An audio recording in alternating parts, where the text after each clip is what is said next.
So hey guys and welcome to triple S institute. और आज की इस वीडियो में हम एटॉमिक एंड मॉलिक्यूलर फिजिक्स के एक बहुत ही इंपॉर्टेंट टॉपिक के बारे में बात करने जा रहे हैं, जिसका नेम है स्पेक्ट्रोस्कोपिक टर्म नोटेशन। अगर इस टॉपिक की बात की जाए तो यह बहुत ही इंपॉर्टेंट टॉपिक है, चाहे किसी भी कॉम्पिटिटिव एग्जाम की बात की जाए, CSIR नेट की बात की जाए, गेट की बात की जाए, TIFR बार्क की बात की जाए, हर एक कॉम्पिटिटिव एग्जाम में एवरी ईयर इस टॉपिक से क्वेश्चन हमें देखने को मिलता है और यह क्वेश्चन काफ़ी ईजी होता है और काफ़ी स्कोरिंग होता है। तो अगर स्पेक्ट्रोस्कोपिक टर्म की बात की जाए तो जब भी हमें फाइन स्प्लिटिंग देखना पड़ा, फाइन स्प्लिटिंग के बाद जो हमें नोमेनक्लेचर देखने को मिला था, तो उसके लिए ईच एनर्जी लेवल के करस्पॉन्डिंग हमने स्पेक्ट्रोस्कोपिक नोटेशन, स्पेक्ट्रोस्कोपिक टर्म को डिफाइन किया। उसमें बहुत सारे स्पेक्ट्रोस्कोपिक टर्म डिजेनरेट होते हैं और बहुत सारे डिजेनरेट नहीं होते हैं। यहाँ पे हम बात करेंगे कि उस स्पेक्ट्रोस्कोपिक टर्म को कैसे सॉल्व करते हैं। तो फाइनली अगर बात की जाए तो बेसिकली यहाँ पे दो टाइप के प्रॉब्लम होते हैं, जहाँ पे सबसे पहले हम वन इलेक्ट्रॉन सिस्टम की बात करते हैं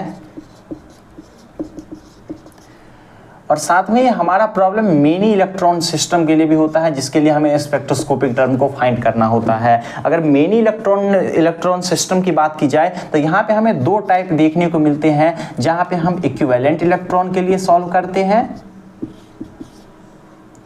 और सेकेंड हम इसको नॉन इक्विवेलेंट इलेक्ट्रॉन के लिए सॉल्व करते हैं। अगर बात की जाए वन इलेक्ट्रॉन सिस्टम की बात की जाए और नॉन इक्विवेलेंट इलेक्ट्रॉन सिस्टम की बात की जाए तो इस दोनों का मेथड सेम होता है, लेकिन टू इलेक्ट्रॉन सिस्टम की बात की जाए जो इक्विवेलेंट इलेक्ट्रॉन होते हैं या many electron system equivalent electron की बात की जाए, वहां पे हमें कुछ स्पेशल स्कीम को इंट्रोड्यूस कराना होता है जिससे हम उसे सॉल्व करते हैं। तो वन बाय वन हम सभी के बारे में बात करने वाले हैं, लेकिन सबसे पहले बेसिकली बात की जाए तो यहाँ पे हम तीन स्कीम के बारे में बात करते हैं। सबसे पहले हमें LL स्कीम देखने को मिलता है, उसके बाद हमें SS स्कीम देखने को मिलता है और उसके बाद हमें LS स्कीम देखने को मिलता है। यहाँ पे L की बात की जाए तो L यहाँ पे अज़ीमुथल क्वांटम नंबर होता है और यहाँ पे S स्पिन क्वांटम नंबर होता है। तो अगर सबसे पहले वन बाय वन हम LL स्कीम की बात की जाए तो यह एक बेसिक यूज होता है तीनों स्कीम का, जिसके थ्रू हम स्पेक्ट्रोस्कोपिक टर्म को फाइंड करते हैं। हालांकि यहाँ पे मैं थोड़ा थ्योरेटिकली बात करने वाला हूँ, इसके बाद हम प्रॉब्लम करने वाले हैं जहाँ पे बेसिकली हमें पता चलेगा कि उसे अप्लाई कैसे करते हैं। और यहाँ पे आपको थ्योरेटिकली थोड़ा हार्ड लग रहा होगा कि स्कीम को कैसे अप्लाई करना है, लेकिन फॉर्मूला को जब हम अप्लाई करके प्रॉब्लम को सॉल्व करेंगे तो वहां पे क्लियरली दिखता है कि यह बहुत ही ज्यादा इजी होता है। तो सबसे पहले यदि LL स्कीम की बात की जाए तो यहाँ पे हम सपोज कर सकते हैं कि हमारे पास टू इलेक्ट्रॉन का सिस्टम है, जिसके लिए ईच इलेक्ट्रॉन के करस्पॉन्डिंग जो उसका ऑर्बिटल क्वांटम नंबर है वह L1 और L2 है। तो यहाँ पे हम एक नया quantum number total orbital angular momentum quantum number L को डिफाइन करते हैं, जो वहां पे हमें L1 माइनस L2 से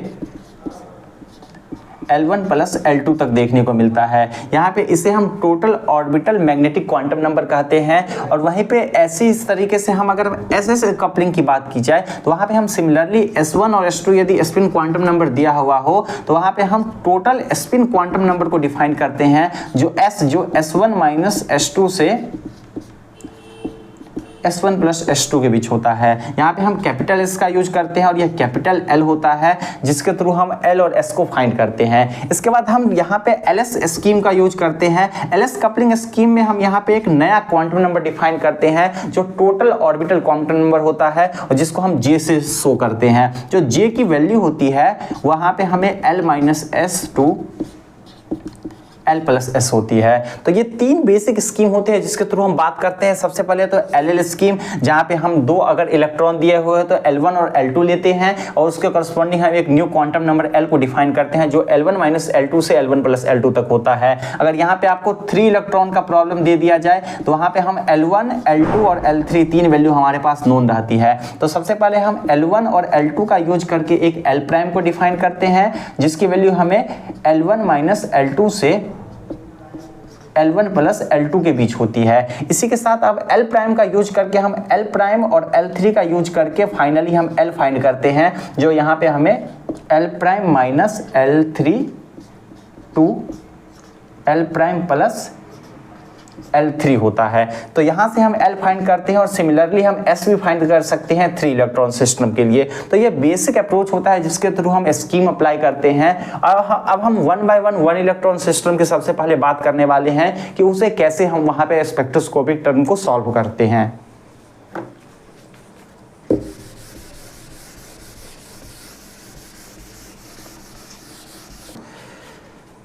तो वन इलेक्ट्रॉन सिस्टम की बात की जाए तो सबसे पहले हम एग्जांपल ले सकते हैं कुछ, जैसे कि S1, P1, D1। यहाँ पे हम सिंपल दिया रहता है, जहाँ पे S आपका ऑर्बिटल होता है, S orbital, P orbital, D orbital. यहाँ पे अगर हम स्पेक्ट्रोस्कोपिक टर्म की बात की जाए तो वहाँ पे हमने अगर LL स्कीम की बात की जाए तो वहाँ पे हमने एक नया क्वांटम नंबर L को डिफाइन किया था। लेकिन सिंगल इलेक्ट्रॉन सिस्टम के लिए जो हमारा L होता है वो स्मॉल l के ही इक्विवेलेंट होता है। तो बेसिकली यहाँ पे अगर S1 की बात की जाए तो यहाँ पे L की वैल्यू 0, यहाँ पे L की वैल्यू 1 और यहाँ पे L की वैल्यू 2 हमें देखने को मिलेगी। और यहाँ पे बिकॉज सिंगल इलेक्ट्रॉन है और हमें पता है कि इलेक्ट्रॉन के लिए जो स्पिन क्वांटम नंबर s की वैल्यू होती है वह 1/2 के इक्वल होती है। तो यहाँ पे हम s की वैल्यू को 1/2 लिखेंगे, s की वैल्यू को यहाँ पर भी 1/2 लिखेंगे और s की वैल्यू को यहाँ पर भी 1/2 लिखेंगे। तो बेसिकली अगर बात की जाए स्पेक्ट्रोस्कोपिक टर्म नोटेशन की तो उसको हम बेसिकली इस तरीके से शो करते हैं, n l 2s + 1 and j, जहाँ पे n आपका प्रिंसिपल क्वांटम नंबर, L आपका एज़ीमुथल क्वांटम नंबर, 2s + 1 आपका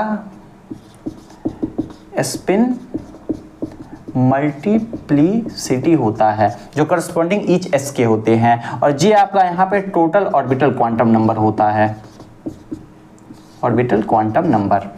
तो इस तरीके से इसे हम शो करते हैं। तो इस तरीके से हम तीनों को यदि दिखाए तो यहाँ पे J की वैल्यू की बात की जाए तो L + S 2 L - S होता है। तो यहाँ पे बात की जाए तो 1/2 2 -1/2 मॉड लेंगे तो एक सिंपल वैल्यू हमें J = 1/2 देखने को मिलेगा। तो अगर यहाँ पे स्पेक्ट्रोस्कोपिक टर्म की बात की जाए तो यहाँ पे हमें L की वैल्यू 0 है, L0 यहाँ पे S के करस्पॉन्डिंग होता है। तो यहाँ पे हम इसको लिखेंगे S की वैल्यू यहाँ पे 1/2 है, तो 2s + 1 की जो वैल्यू हमें देखने को मिलेगी 2 × 1/2 + 1 मीन्स 2। तो यहाँ पे हमें 2 यूज करना है। n की वैल्यू यहाँ पे हमें नोन नहीं है तो उसका हम यूज नहीं करेंगे। और j की वैल्यू की बात की जाए तो यहाँ पे हमें 1/2 देखने को मिला है। तो स्पेक्ट्रोस्कोपिक टर्म की बात की जाए जो S1 का होता है यहाँ पे S2s 1/2 हमें देखने को मिलता है। सिमिलरली यदि P1 की बात की जाए तो यहाँ पे j की वैल्यू की बात की जाए तो j की वैल्यू 1 - 1/2 2 1 + 1/2 हमें देखने को मिलेगी।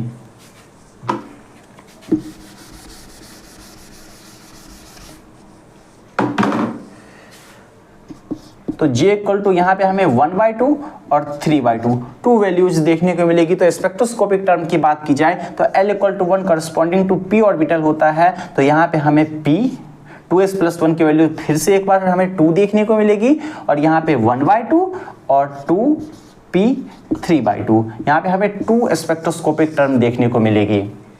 तो P यहाँ पे 2 ऑर्बिटल में 2 स्प्लिटिंग हो, यहाँ पे P की हमें देखने को मिलती है ऑर्बिटल की, वही S में हमें सिंगल स्प्लिटिंग देखने को मिलती है।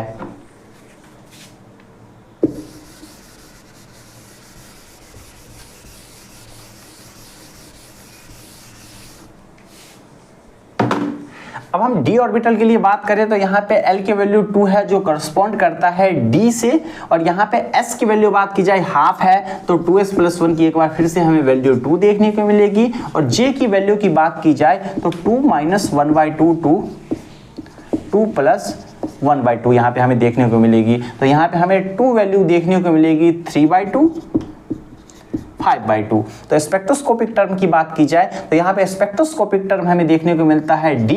यहाँ पे आप कैपिटल D का यूज कर सकते हैं। यहाँ पे 2 3/2 2D 5/2। तो ये स्पेक्ट्रोस्कोपिक टर्म है D1 के लिए। तो ये होता है यहाँ पे जब हम सिंगल इलेक्ट्रॉन की बात करते हैं, लेकिन जब हम मल्टी इलेक्ट्रॉन में जाते हैं तो थोड़ा सा कॉम्प्लेक्स हो जाता है, स्पेशली जब हम इक्विवेलेंट इलेक्ट्रॉन की बात करते हैं। लेकिन सबसे पहले हम नॉन इक्विवेलेंट इलेक्ट्रॉन के बारे में बात करने वाले हैं कि नॉन इक्विवेलेंट इलेक्ट्रॉन के लिए हम स्पेक्ट्रोस्कोपिक टर्म को कैसे सॉल्व करते हैं।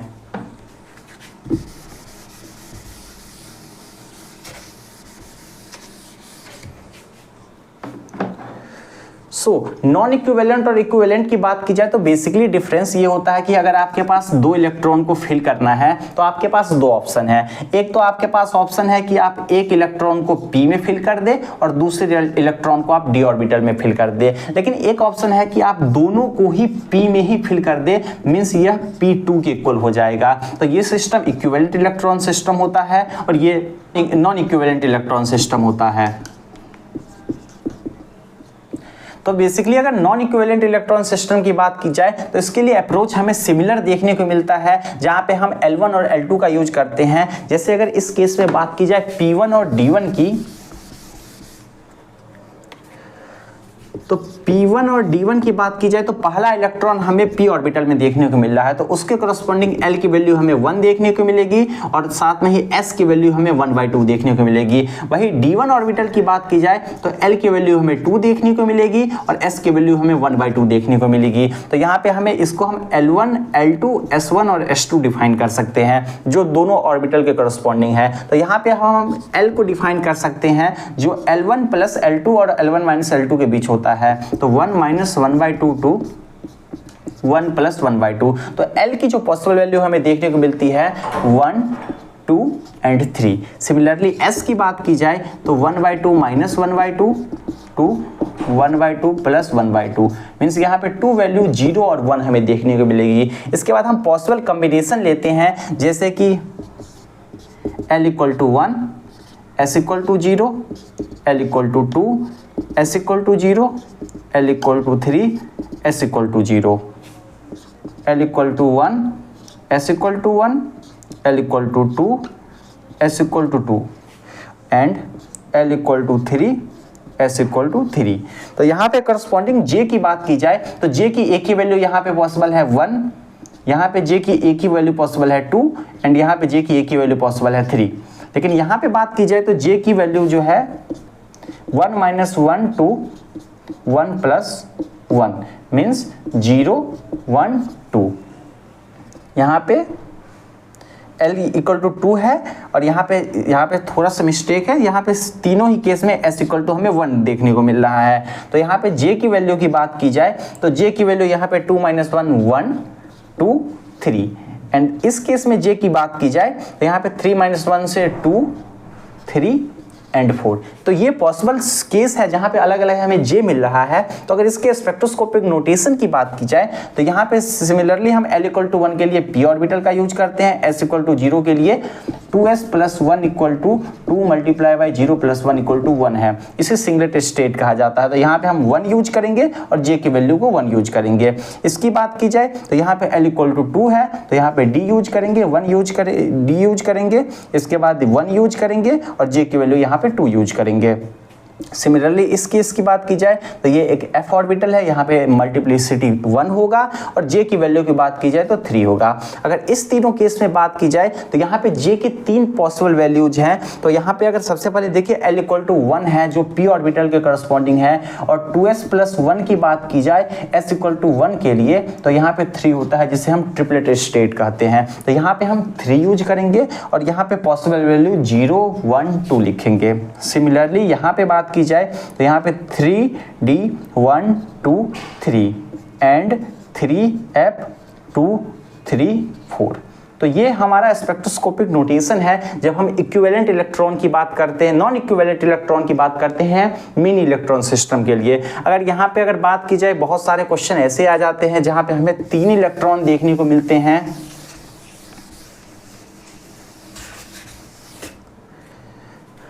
Like P1, D1, F1। तो वहाँ पे भी आप सिमिलरली कर सकते हैं L1 = 1, L2 = 2 एंड L3 = 3। तो यहाँ पे L1 और L2 का यूज करके हम एक L' निकालते हैं जिसकी पॉसिबल वैल्यू हमें 1, 2 एंड 3 देखने को मिलती है। फिर L' और L3 का यूज किया जाए तो पहले 1 और 3 का कॉम्बिनेशन बनाया जाए, 2 और 3 का कॉम्बिनेशन बनाया जाए और 3 और 3 का कॉम्बिनेशन बनाया जाए। 3 और 3 का कॉम्बिनेशन बनाया जाए तो यहाँ पे 0, 1 यहाँ से हमें 6 तक देखने को मिलता है। 2 और 3 का कॉम्बिनेशन बनाया जाए तो 1, 2 से लेके हमें 5 तक देखने को मिलता है और सॉरी 1 3 का कॉम्बिनेशन बनाया जाए तो यहाँ पे 2 से लेके हमें 4 तक वैल्यू देखने को मिलती है। तो ये करस्पॉन्डिंग हमें L वैल्यू फाइंड होता है। सिमिलरली हम S1 equal to S2 equal to S3 equal to 1/2 define करते हैं और S1 और S2 यूज करके हम S प्राइम फाइंड करते हैं जो 0 और 1 होता है, और फिर S प्राइम और S3 का कॉम्बिनेशन बना के हम 0 1/2 और 1 1/2 का यूज करके एक हमें 1/2 मिलता है और यहाँ पे हमें 1/2 और 3/2 मिलता है। तो यहाँ पे L की जो पॉसिबल वैल्यू हमें देखने को मिलती है वो 0 से लेके 6 तक होती है और S की पॉसिबल वैल्यू हमें 1/2 एंड 3/2 देखने को मिलती है। एंड इस दोनों का कॉम्बिनेशन बना के हम स्पेक्ट्रोस्कोपिक टर्म को फाइंड कर सकते हैं, जिसके बारे में हम अगले वीडियोज में जब हम प्रीवियस ईयर क्वेश्चन के बारे में बात करेंगे जो डिफरेंट कॉम्पिटिटिव एग्जाम में पूछे गए हैं, अगर ऐसे कोई प्रॉब्लम आए तो हम उसको डेफिनेटली सॉल्व करने वाले हैं। लेकिन अगर इक्विवेलेंट इलेक्ट्रॉन की बात की जाए तो वहाँ पे केस थोड़ा सा अलग हो जाता है, क्योंकि वहाँ पे अगर इक्विवेलेंट इलेक्ट्रॉन की थोड़ी सी अगर हम बेसिक की बात करें तो इलेक्ट्रॉन हमें फर्मियंस होते हैं, जहाँ पे टोटल वेव फंक्शन की बात की जाए जो स्पेस और स्पिन पार्ट से मिलकर बना होता है वो हमें एंटीसिमेट्रिक देखने को मिलता है। तो यहाँ पे हमें 2 केस देखने को मिल सकते हैं, या यहाँ पे अगर हम स्पेस पार्ट को ले लें और यहाँ पे हम या फिर स्पिन पार्ट को ले ले, तो या 2 केस बन सकते हैं, ये एक सिमेट्रिक हो सकते हैं और ये एंटी सिमेट्रिक हो सकते हैं। अगर ये सिमेट्रिक है तो ओवरऑल हमें वेव फंक्शन एंटी सिमेट्रिक चाहिए, तो स्पिन पार्ट को ऑटोमेटिकली एंटी सिमेट्रिक होना पड़ेगा। और अगर स्पेस पार्ट हमें एंटी सिमेट्रिक देखने को मिल रहा है तो डेफिनेटली हमें स्पिन पार्ट को सिमेट्रिक वेव फंक्शन लेना पड़ेगा। तो यहाँ पे जो एक बेसिक कॉन्सेप्ट होता है कि अगर यहाँ पे जो हमने 2 डिफरेंट क्वांटम नंबर L और S को डिफाइन किया है, उसके लिए रूल होता है यदि L की बात की जाए तो L की जब भी हमें इवन वैल्यूज देखने को मिलती है वो ऑलवेज सिमेट्रिक होती है। वही L की ऑड वैल्यूज की बात की जाए तो L की odd values always anti symmetric होती है। वही S की बात की जाए तो S में डायरेक्टली अपोजिट होता है। S में जब भी हमें इवन वैल्यूज देखने को मिलती है वो ऑलवेज एंटी सिमेट्रिक होता है and odd values always symmetric होता है। अगर हम सिंगलेट स्टेट की बात की जाए S इक्वल टू 0 तो यहाँ पे हमें वेव फंक्शन एंटी सिमेट्रिक देखने को मिलता है। वही S इक्वल टू 1 की बात की जाए तो वहाँ पे हमें वेव फंक्शन सिमेट्रिक देखने को मिलता है। तो इसका यूज करके हमें वहां पे ड्रॉ करना होता है स्पेक्ट्रोस्कोपिक टर्म को, क्योंकि हम सारे टर्म को नहीं ले सकते, क्योंकि हमें ध्यान रखना होगा कि सेम ऑर्बिटल में सेम इलेक्ट्रॉन को कभी हम फिल नहीं कर सकते, जैसा कि हुन्स रूल का कहना है। तो ओवरऑल वेव फंक्शन को एंटी सिमेट्रिक बनाने के लिए हमें ऑलवेज अपोजिट में लेना है। तो हमें यह ध्यान रखना है कि ओवरऑल अगर एक स्पेस पार्ट को हम सिमेट्रिक ले रहे हैं तो स्पिन को ऑटोमेटिकली हमें एंटी सिमेट्रिक लेना पड़ेगा, और यदि हम उसे एंटी सिमेट्रिक ले रहे हैं तो स्पिन पार्ट को हमें सिमेट्रिक लेना पड़ेगा। लेकिन यहाँ पे अगर बात की जाए तो क्वेश्चन बहुत सारे होते हैं और मेनली इसके लिए हम ब्रेट स्कीम का यूज करते हैं, जिससे हम स्पेक्ट्रोस्कोपिक टर्म को फाइंड करते हैं। लेकिन उसके बारे में हम किसी और वीडियो में बात करेंगे। लेकिन जो एक नॉर्मल तरीका है, स्पेशली अगर हम बात करें 2 इलेक्ट्रॉन सिस्टम के लिए, जिससे मैक्सिमम क्वेश्चन आता है कि 2 इलेक्ट्रॉन सिस्टम के लिए हम कैसे बिना ब्रेट स्कीम यूज किए, क्योंकि वह काफी लेंथी प्रोसेस होता है, तो बिना ब्रेट स्कीम का यूज किए हुए भी हम स्पेक्ट्रोस्कोपिक टर्म को फाइंड कर सकते हैं, जिसके बारे में हम देखने वाले हैं। तो 2 इलेक्ट्रॉन इक्विवेलेंट सिस्टम, यहाँ पे हम सीधे एग्जाम्पल से ही बात करेंगे जिससे बेटर क्लैरिटी आएगी। यहाँ पे हम P2 के बारे में बात करेंगे। यहाँ पे दोनों ही इलेक्ट्रॉन p ऑर्बिटल में फील्ड है, या यहाँ पे बात की जाए एक px में है और दूसरा py में है। तो यहाँ पे हम इक्विवेलेंट इलेक्ट्रॉन की बात कर रहे हैं। तो इसको लेकर बात की जाए तो सबसे पहले तो वही सेम प्रोसेस करते हैं, LL स्कीम अप्लाई करते हैं। L1 equal to L2 equal to 1, तो L की पॉसिबल वैल्यू है 0 1 2। यहाँ पे S1 equal to S2 equal to 1/2, तो S की जो पॉसिबल वैल्यू है 0 और 1 है। अब यहाँ पे हमें डिफरेंट कॉम्बिनेशन लेना है जैसे पहले लेते थे। तो यहाँ पे अगर L ले लिया जाए और यहाँ पे S ले लिया जाए और पॉसिबल कॉम्बिनेशन दिखा दिया जाए, तो L की वैल्यू 0 1 2, तीनों के लिए हम एक बार S को 0 ले सकते हैं और L की 0 1 2, तीनों के लिए एक बार हम वैल्यू को 1 ले सकते हैं। तो L की वैल्यू 0 और 1 2 की बात की जाए तो कॉम्बिनेशन 0 0 की बात की जाए तो यहाँ पे L और S हम 0 0 ले रहे हैं। जैसा कि हमने देखा था कि L = 0 हमें सिमेट्रिक वेव फंक्शन है और S = 0 यहाँ पे एंटी सिमेट्रिक वेव फंक्शन है। तो ओवरऑल जो वेव फंक्शन है वो हमें एंटी सिमेट्रिक देखने को मिलता है। और यहाँ पे जो 2 इलेक्ट्रॉन के लिए कॉमन रूल होता है कि हमें L + S always even number वाले ही लेने हैं, लाइक 0 0 2 2 0 2। लाइक अगर हम 1 1 ले ले तो यहाँ पे हमें ओवरऑल बात की जाए तो ये भी एक हमें यहाँ पे भी ओवरऑल 2 देखने को मिल रहा है जो इवन नंबर है, तो इसको यूज कर सकते हैं। लेकिन कभी भी हम 0 1 का यूज नहीं कर सकते हैं क्योंकि ओवरऑल हमें ऑड देखने को मिल रहा है। और इसको आप ऐसे भी देख सकते हैं कि L = 0 ले रहे हैं तो वो एक सिमेट्रिक वेव फंक्शन है, S = 1 भी एक सिमेट्रिक वेव फंक्शन है। तो ओवरऑल वेव फंक्शन हमें सिमेट्रिक देखने को मिल रहे हैं। लेकिन fermions always total wave function को एंटी सिमेट्रिक देते हैं। तो ओवरऑल जो एक जनरल रूल है कि हमें L + S को ऑलवेज इवन लेना है। तो यहाँ पे जो पॉसिबल कॉम्बिनेशन के हो सकता है वो LS का वो 0 0 एंड 0 2, उसके बाद 1 1, ये 3 कॉम्बिनेशन ही अलाउड है। यहाँ पे हम 0 0 लिए हैं और 1 0 को ले नहीं सकते क्योंकि ऑड है, 1 1 को लिए हैं, 0 1 को ले नहीं सकते और 2 1 को ले नहीं सकते। तो इसके करस्पॉन्डिंग टर्म की बात की जाए तो J = 0 है तो सिमिलरली S 1 1। यहाँ पे L = फिर से एक बार हमें L = 0 देखने को मिला है। यहाँ पे थोड़ा सा मिस्टेक है क्योंकि यहाँ पे L की वैल्यू 2 है एंड S की वैल्यू 0 है।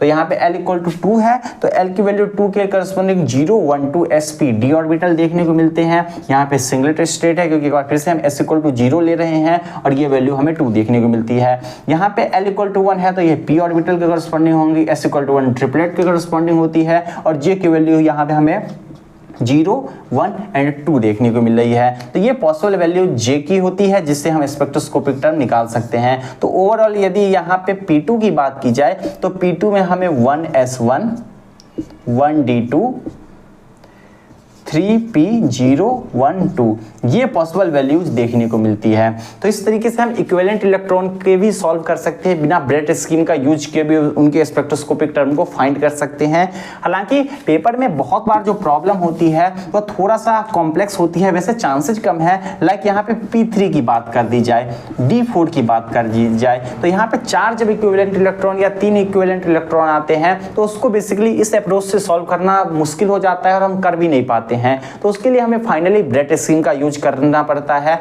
जिसके बारे में हम अगले वीडियो में बात करेंगे कि कैसे ब्रेट स्कीम को अप्लाई करके हम इक्विवेलेंट इलेक्ट्रॉन 2 इलेक्ट्रॉन से ऊपर चाहे 2 इलेक्ट्रॉन को भी सॉल्व कर सकते हैं, 3 4 और मल्टी इलेक्ट्रॉन सिस्टम को सॉल्व करते हैं। तब तक के लिए थैंक यू।